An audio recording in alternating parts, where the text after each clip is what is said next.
everyone, welcome to another video.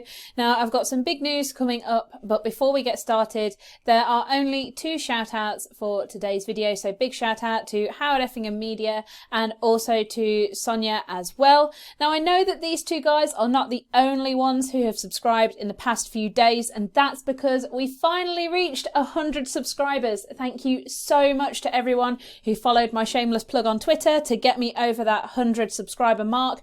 Because you've got me there, I now have my own URL for YouTube, so you can find me far easier just by going to youtube.com/GCSE Media Revision, and you'll find all of my latest videos through the link that way. If you have subscribed and you are part of those 100 subscribers, thank you so much. But maybe pop a comment below or get in touch with me through Twitter, because I want to be able to thank you and give you a shout out. And it looks like a lot of you guys have got your subscriptions set to private, because those are the only two notifications that I've had recently. It'd also be really nice to see who is subscribing for future milestones. Maybe I'll be able to send a few things out and have a look at rewarding those of you who get me over that mark. Now, if you have been following me on Twitter, you'll know that I did tease something earlier. I've been thinking about it for a while, and 100 subscribers seems like a really good opportunity to make this live and to sort of give this a go. What I've done is I have set up an Instagram account, so you can now get GCSE Media Revision through Instagram as well as YouTube. I'm obviously not going to be able to post longer videos to Instagram like we do on YouTube, but what I'm planning on doing is putting things like revision notes up there, making some screens to do with the key theories so that you can get them at a glance, and also as it gets closer to the actual exams, perhaps putting a few videos up there on the way that I would revise and showing you how I would make my notes. I know it's been a while since I did my GCSEs, but perhaps there'll be some ideas on there that we can share, and hopefully it'll be a way of building a little community so that you can get in touch with people who are also studying the course and perhaps share ideas amongst each other. So now you'll have somewhere else for me to bug you and for you guys to follow me on as well. Today's video, we're going to have a look at film, and we're going to start looking at that film marketing section of the GCSE. None of the videos for film marketing that I did previously are currently up on this channel, so this is a way of sort of bringing them over from the old channel. But also I didn't feel like I did this topic particularly well last time, so it's a way of me giving you guys more information, particularly for those of you who are sort of just starting the course, because things have changed a little bit in terms of that film marketing. So what we're going to do today is sort of run through the different types of film advertising and have a look at what they are, why they're useful, before we go into looking at posters in more detail. So obviously in terms of film advertising, one of the main ways is getting your film noticed is through posters. So it's one of the first pieces of advertising that film producers tend to use to grip an audience. The advantages of it are that they can obviously be distributed to a variety of places really quickly. So you might find them in other productions such as magazines, TV guides, looking at them in terms of specific and non-specific productions, but you could also find them out and about in things like bus stops, on the side of buses and billboards, all those different sorts of places. One of the benefits of a poster is that they don't have to have as much information on them. So for instance, they don't necessarily need a release date on them, but they are often very, very costly because of all the printing costs surrounding it. And also the market for posters and print advertising can get quite saturated, so people don't necessarily take as much notice as if we were looking at a trailer, for example, which is another kind of film advertising that you might want to make a few notes on. Now, it's worthwhile noting that for trailers, there are different kinds of trailers that are released to promote a film. They're split into sort of three different sections. So teaser trailers tend to be around 30 seconds long. They're very, very short, and they just give a very quick glimpse of the film. So that tends to be one of the first type of trailers that are released for a film, just to get people interested and to make them aware that this is a production that is going to happen. A standard trailer then is perhaps a minute long, offers more information such as the release date, looking at the main characters and the main stars who are acting within the production. And then our extended trailers, which are released closer to the release date of the film, are perhaps about 2 minutes long, and they have more of an idea of the storyline, so that it's basically so that the audience can create a connection with the film, so that we are sort of left wanting more and we know we've not got long to wait for that film to come out. Obviously, with each of these different kinds of trailers, it might be that multiple versions of the trailers are made as well. So if you search up something like Spectre, you can find at least 3 different kinds of trailers that are all sort of standard trailers, about a minute long, and they're just 3 different versions that are released so that people get different aspects of the film. And obviously that might need to be made so that they can be shown in different areas, different locations, but also on different platforms as well.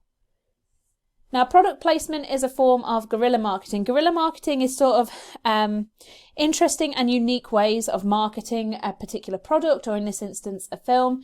And so they tend to be a little bit unique and kind of quirky, and product placement can be a part of that. So where we take an aspect of the film, such as posters or merchandise, sometimes even characters, and we put them into other shows as a form of synergy. So this way, the audience are sort of told about the film and are made aware of the film, but are done so in a subliminal way.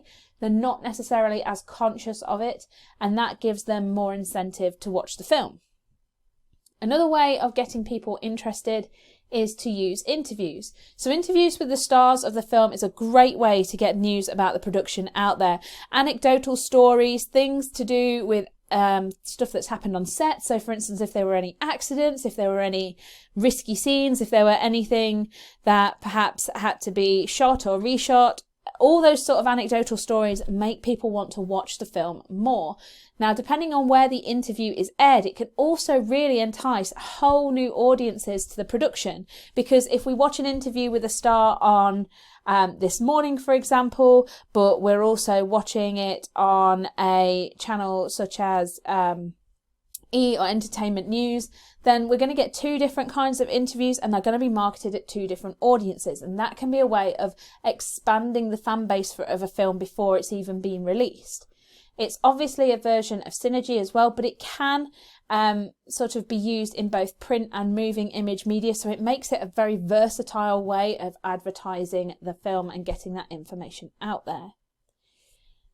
Okay, so finally we have documentaries. We don't tend to get full-blown documentaries for a film unless it's a film that's based on a real live event, or there's something unique about it. So perhaps it's using a new technology, or it's the first of its kind, or perhaps it's a remake of a book and it was a very popular production as a book and now they're remaking it. So you don't tend to get full-blown documentaries, but they do give audiences additional insights into the storyline and can act as a form of convergent media.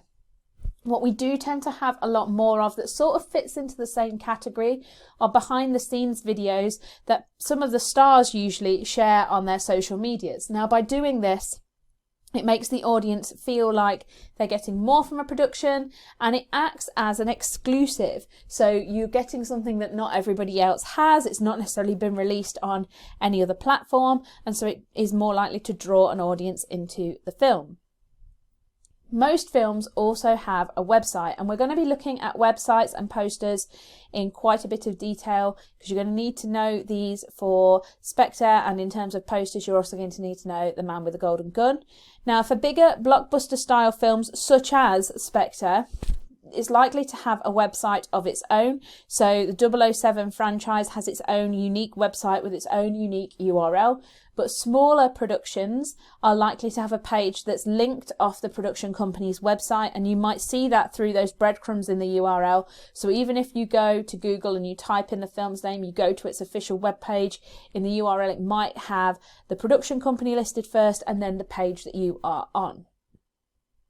We also have merchandise. Now, although merchandise tends to be released after the production, some merchandise can act as a draw to the film and can act as a way of advertising the film, particularly things like Happy Meal toys that tend to be released early. They increase the buzz surrounding a film, and merchandise is also a way of extending the longevity of a film, because if you see people wearing merchandise from that particular production and you don't know what it is, you're more likely to look it up and try and find out details about it.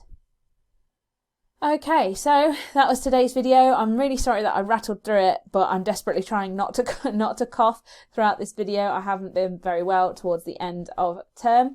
Here are our key terms today. So we've got quite a few, and what you might want to do is to either make yourself some note cards based on these, or perhaps to have a look in your own work and see where you can highlight some of these key terms. You can obviously get in touch with me through Twitter at media_revision. Also get in touch with me through Instagram, which is at GCSE Media Revision. As I said, there's not much up there at the minute, but I will be posting more content there, looking at ways that you guys can make some revision notes and also looking at creating that community as well. If you have subscribed, if you are part of the reason that I'm now up to 100 subscribers, please let me know in the comments or through any of the social media links so I can give you guys a shout out in the next video.